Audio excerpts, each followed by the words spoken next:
LPSK sadar bahwa penderitaan ini sesungguhnya tidak dapat dinilai dengan uang. Ya, hari ini LPSK datang hadir memberikan keterangan terkait dengan restitusi yang dimohonkan oleh pemohon, dalam hal ini ayah dari korban DO.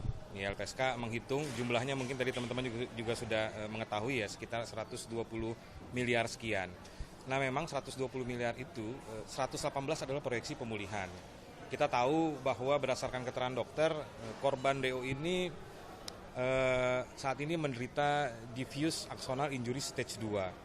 Di mana dalam beberapa rujukan dan literatur itu dari 100% yang mengalami penyakit yang sama, hanya 10% yang sembuh. Jadi 90% orang lain yang mengalami penderitaan saat ini kemungkinannya tidak sembuh.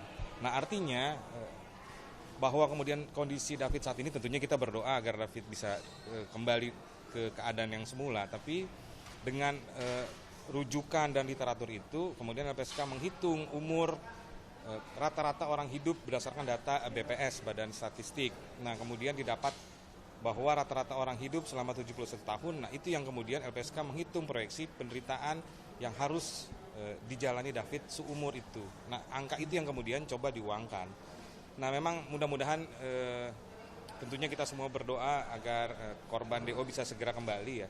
Tapi memang restitusi ini dibebankan kepada pelaku untuk membayar atas putusan majelis hakim gitu ya, ketika sudah inkrah diperintah, dan jadi bebannya ini ke pelaku untuk bayar, dan kemudian jumlah ini yang menjadi hak dari korban untuk dibebankan kepada pelaku.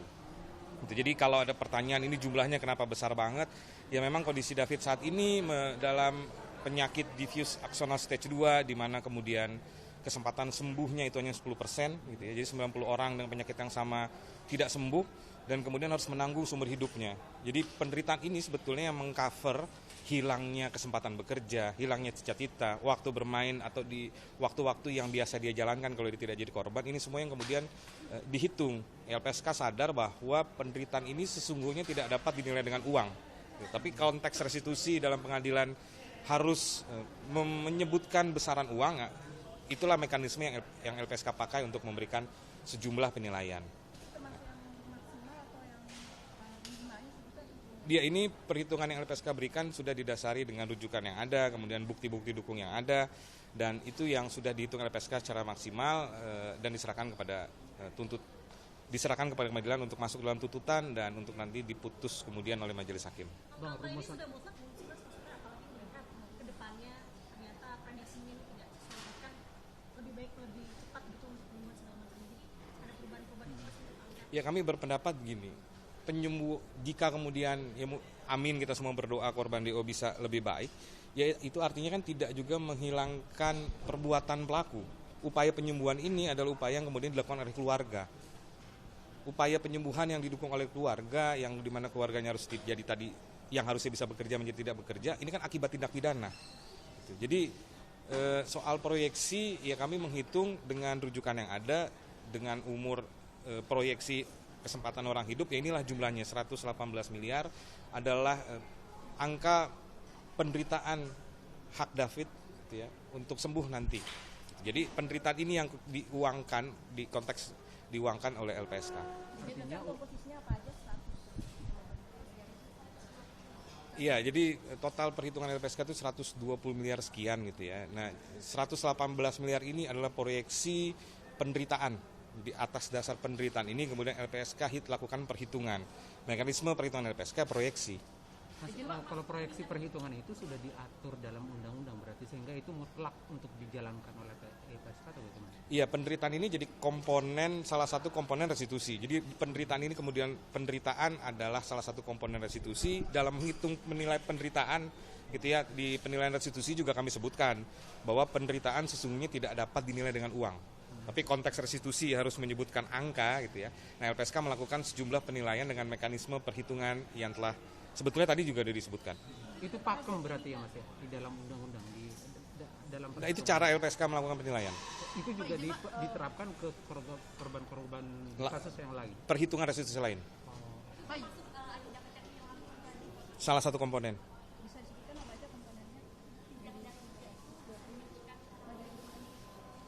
Ya ada 3 komponen. Pertama kehilangan kekayaan dan atau penghasilan, kemudian penggantian biaya medis dan atau psikologis dan penderitaan. Gitu ya. Biaya soal kehilangan penghasilan akibat peristiwa, kemudian kan ayahnya harus berpindah-pindah rumah sakit, ada transportasi di situ, ada biaya konsumsi, kebutuhan, dia harus kehilangan pekerjaan, kemudian dalam keadaan psikologis yang memikirkan anaknya, proses hukum berjalan, ada didampingi pengacara di situ, ada biaya pengacara. Nah itu konteks komponen terkait kehilangan kekayaan atau kehilangan penghasilan. Mas, kan kalau dari komposisi yang diajukan dari orang tua sidang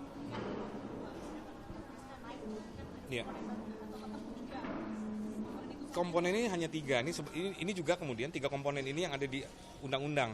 Jadi 3 komponen ini kemudian LPSK menghitung. Nah pertanyaan kemudian kenapa sampai besar? Ini proyeksi sampai David sembuh. Kalau pengajuan 3 komponen itu atas dasar saran dari LPSK atau memang dari yang murni yang diajukan oleh ayah David? Gini, konteks luas restitusi ya. Jadi kalau korban kemudian mengajukan permohonan apa-apa saja yang mau dimohonkan sebagai ganti kerugian, itu LPSK nanti akan mengkategorikan, oh ini masuk komponen ini masuk komponen ini masuk komponen ini. Nah, dengan pertimbangannya, misalnya biaya konsumsi selama mendampingi korban di rumah sakit. Nah, LPSK berpendapat itu masuk kehilangan kekayaan. Jadi akibat tindak pidana ayah korban atau keluarganya harus keluar uang nih untuk bayar. Yang mungkin kalau tidak ada tindak pidana biaya ini nggak ada. Ini yang kami masukkan. Kemudian soal hilangnya kesempatan masa depan, kehilangannya potensi kehilangan masa depan, cita-cita dan lainnya, itu yang dimohonkan juga sebetulnya. Nah ini yang kemudian LPSK masukkan dalam komponen penderitaan. Gitu. Nah cara menghitung penderitaan karena nggak ada rujukannya nih, nggak ada uangnya, gitu, LPSK melakukan perhitungan dengan mekanisme itu. Kalau mekanisme pembayaran nanti bagaimana Mas? Kapan dibayarkan dan bagaimana mekanisme pembayaran? Iya, kalau pembayaran itu tentunya atas dasar putusan hakim. Putusan hakim ini harus inkrah. Jadi kalau misalnya ada upaya hukum kita menunggu inkrah. Nah teknis pembayaran sih sebetulnya banyak praktek yang telah dilakukan. Ya penyerahan langsung, kemudian mungkin karena ini jumlahnya besar ya, misalnya bisa dibuatkan sebuah rekening. Kalau teknis pembayaran sih sebetulnya tidak diatur rigid harus seperti apa itu tidak. Kan tadi juga ditanya sama hakim ya terkait pengawasan proses pembayarannya itu nanti bagaimana dari LPSK? Ada pendampingan juga sampai selesai? Iya pendampingan sampai misalnya jika nanti terjadi pembayaran.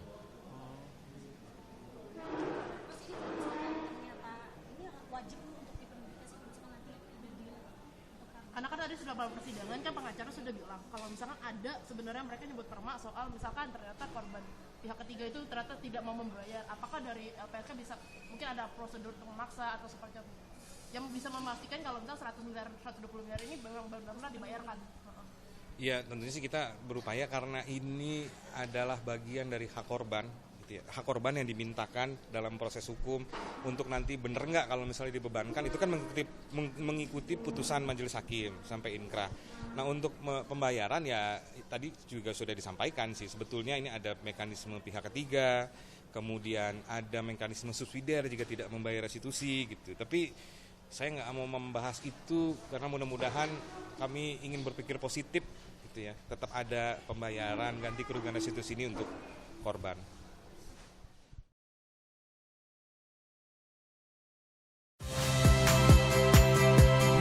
Saya Rahmat Ibrahim.